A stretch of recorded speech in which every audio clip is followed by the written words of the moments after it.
In this episode, Grayson finds himself in a position very similar to what Harker found himself in the last episode, that the thing he loves most has been hurt, has been attacked. In this case, it's that Lucy has betrayed Mina, has betrayed really the woman that Grayson loves. Lucy, up to this point, has been manipulated by Lady Jane. How could she? To seduce Harker in order to hurt Mina. And Lucy has gone after Harker and has created a scenario where Harker made love to her. Jonathan, in the body. And so then he has sex with her, and when he wakes up the next morning, he is really a changed man. There she is, and it's such a sad moment in the life of Lucy. I always feel sorry for Lucy in that scene. His coldness.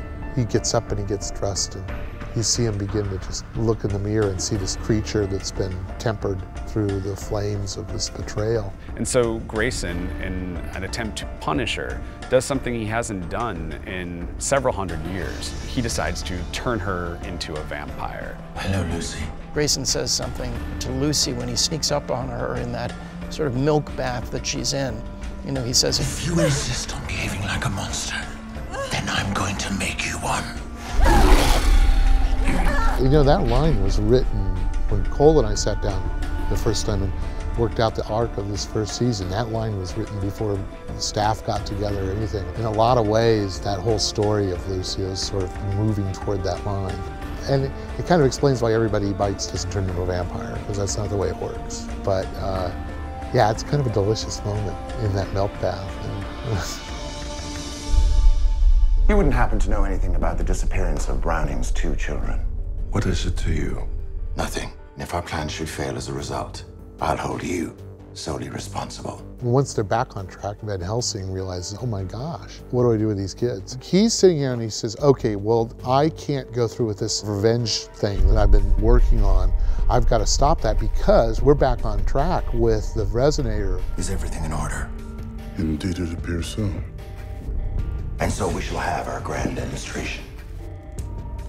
Of course. I can just kill them right now and just get rid of the bodies.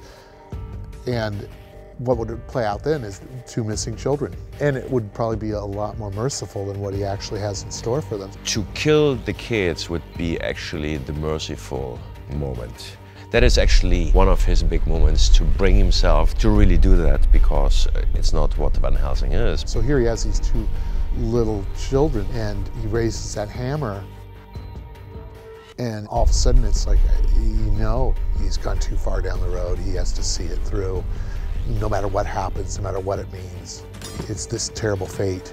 Browning is going to pay, and he's going to pay in a major way, and Van Helsing is going to see to it. At this point, you've got to understand that not only is the Order being chipped away at by Grayson, and Grayson's being chipped away at by the Order, London is filling up with vampires. You know, something is happening that's big. So Lady Jane is caught in lots of different directions. 4 tracked and exterminated this last evening. Good girl. Meanwhile, Browning's children get kidnapped, so Browning has been taken out of the loop as her big hero, as her mentor, because he's getting sidelined by tracking down his children. I must demand your full attention on this crisis. My children. Must I quote the primary oath?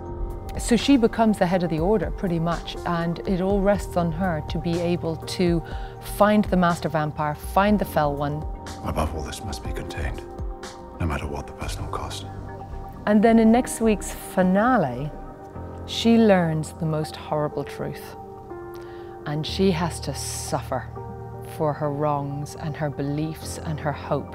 It comes crashing down for Lady Jane.